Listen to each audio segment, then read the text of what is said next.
Hi hello എല്ലാവർക്കും സുഖമാണെന്ന് കരുതുന്നു. നമ്മൾ ആ ചാനൽ ആദ്യമായിട്ടാണ് നമ്മൾ വീഡിയോ പോസ്റ്റ് ചെയ്യുന്നത്.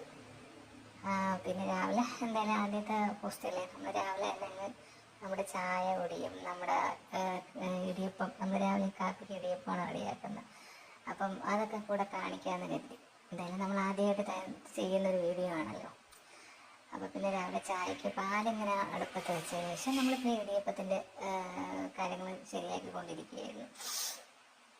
രണ്ടും ഒരുമിച്ച് അടക്കമല്ലോ. അപ്പോൾ പിന്നെ ഇടിയപ്പം റെഡിയാക്കി അടുപ്പത്തിങ്ങനെ കയറ്റി ഇടിയപ്പം റെഡിയാക്കിക്കൊണ്ടിരുമ്പോൾ പാലിങ്ങനെ അടുപ്പത്ത് വെച്ചേക്കാണ്. പാല് തിളച്ച് വരികയായിരുന്നു. പിന്നെ പാലിനുള്ള തേയിലയും പഞ്ചസാരയും ഒക്കെ ഇട്ടതിന് ശേഷം അപ്പോൾ അത് റെഡിയാക്കി നമുക്ക് ചായ, നമ്മൾ 3 പേരാണ് വെട്ടിയുള്ളത്. അപ്പോൾ നമ്മൾ 3 പേര് ചായയൊക്കെ കുടിച്ച് കുറച്ചൊരു കുശലമൊക്കെ പറഞ്ഞതിന് ശേഷം അടുത്ത് പിന്നെ ഇടിയപ്പത്തിനുള്ള കറിയാക്കാമെന്ന് കരുതി. കറിയാക്കിയാലേ നമുക്ക് കാപ്പി കുടിക്കാൻ പറ്റത്തുള്ളൂ. അപ്പോൾ പിന്നെ ചായ ഇങ്ങനെ തിളച്ച് വരുന്നു. അതിൽ പൊടിയൊക്കെ ഇട്ട് റെഡിയാക്കി അതിനെ അരിച്ചെടുത്തതിന് ശേഷം 3 ഗ്ലാസ്സിൽ ഒഴിച്ച് നമുക്കൊരു സൈഡിൽ പോയി കുടിക്കണമല്ലോ. കുടിച്ചതിന് ശേഷം പിന്നെ കറി കുക്കറിലിട്ട് കറി പെട്ടെന്ന് തട്ടിക്കോട്ട് റെഡിയാക്കാമെന്ന് കരുതി. 3 പേർക്ക് കുറച്ച് കറി മതിയല്ലോ. അപ്പോൾ എന്തായാലും പെട്ടെന്ന് ചായ ഒഴിച്ചെടുത്തു.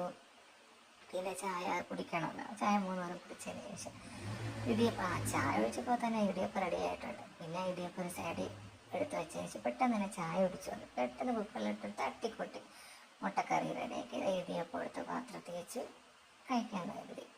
പിന്നെ കറി തട്ടിക്കൊട്ട് മുട്ടക്കറിയാണെങ്കിൽ നല്ല ടേസ്റ്റ് ഉണ്ടായിരുന്നു കറിക്ക്. നമ്മൾ കരുതിയതിനേക്കാളും ടേസ്റ്റ് അതങ്ങനെയാണ്. പെട്ടെന്ന് അങ്ങനെ ഉണ്ടാക്കുന്ന കറിക്ക് ടേസ്റ്റ് കൂടുതലായിരിക്കും. ഒരുപാട് ചേരുവകളൊന്നും ഇല്ലെങ്കിലും പെട്ടെന്ന് നല്ല ടേസ്റ്റുള്ളൊരു കറിയായിരുന്നു. ഇടിയപ്പം കഴിച്ചു. പിന്നെ രാവിലെ ഇടിയപ്പം കഴിച്ചതിന് ശേഷം ഉച്ചക്കുള്ള പണിയാകാമെന്ന് കരുതി. ഇപ്പോൾ രാവിലത്തെ കാപ്പിയുടെയും കഴിയാറായി. കാപ്പിയുടെയും കഴിഞ്ഞു.